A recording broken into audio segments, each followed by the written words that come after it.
Welcome to the hottest movie review on the internet today, the A-List Review. I'm your host, the Game Changer, Wes Troop, and it's time to go back to the theater. And it's the latest film from my personal favorite director, Bong Joon-ho, his first since Parasite, starring Robert Pattinson as a clone. My review of the 2025 sci-fi adventure dark comedy, Mickey 17, coming up now.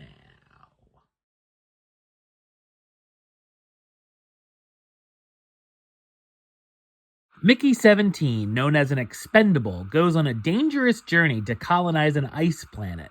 So what did I think of Mickey 17? I thought it's an entertainingly absurd science fiction dark comedy. It's based on the 2022 novel Mickey 7 by Edward Ashton. The film is directed by Bong Joon-ho, who's also known for directing films such as Memories of Murder, The Host, Mother, Snowpiercer, Okja, and of course, Parasite. It certainly can be seen as an unbelievable task to live up to Parasite, which can be seen as his magnum opus so far. But Bong goes in a very different direction here.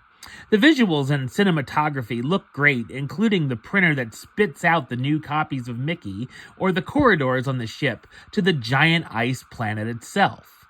In true Bong fashion, the film can be bizarre at times and ventures into many different genres, from political satire, dark comedy, sci-fi, and adventure, which it does a nice job of blending.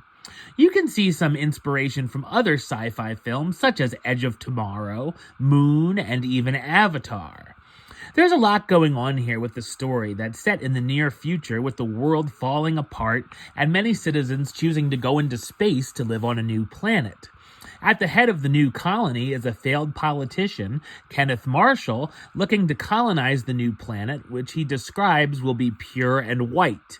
On the crew is Mickey Barnes, the man who signed up to be an expendable, where he's given lethal assignments and essentially becomes a test experiment, and every time he dies, he's reprinted using a cloning process that's become illegal on Earth.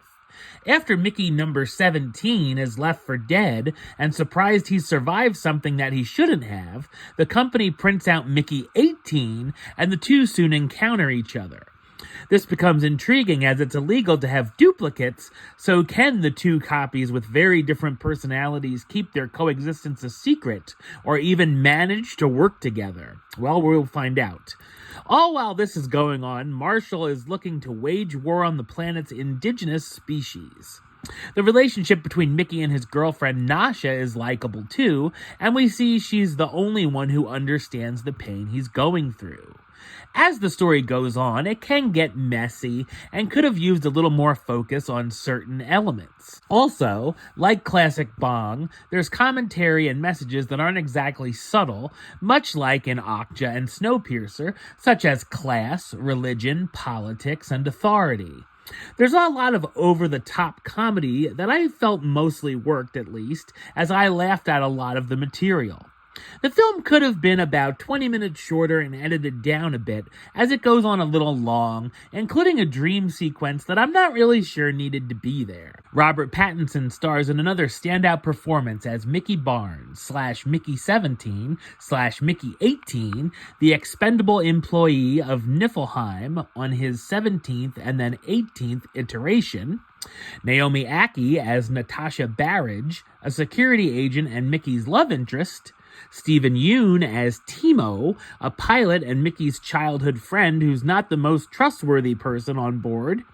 Mark Ruffalo as Kenneth Marshall, the egomaniacal politician with a sinister design for Niflheim. And Toni Collette as Ilfa, Kenneth's controlling and devious wife. While it doesn't quite hit the heights of some of Bong's best works, Mickey 17 is still an ambitious and thought-provoking romp. Number-wise, I'm going to give it an 8 out of 10, which gives it the A-list rating of do it, and a high do it at that. Alright, well that's the show. I'll be back with another review very soon. But until then, don't forget to like, comment, and subscribe right here on YouTube. YouTube.com/Westside of 515. Like the show on Facebook, Facebook.com/West Troop A-List. And of course, you can follow me on the Instagram and Letterboxd at West A-List. Until next time, Troop out.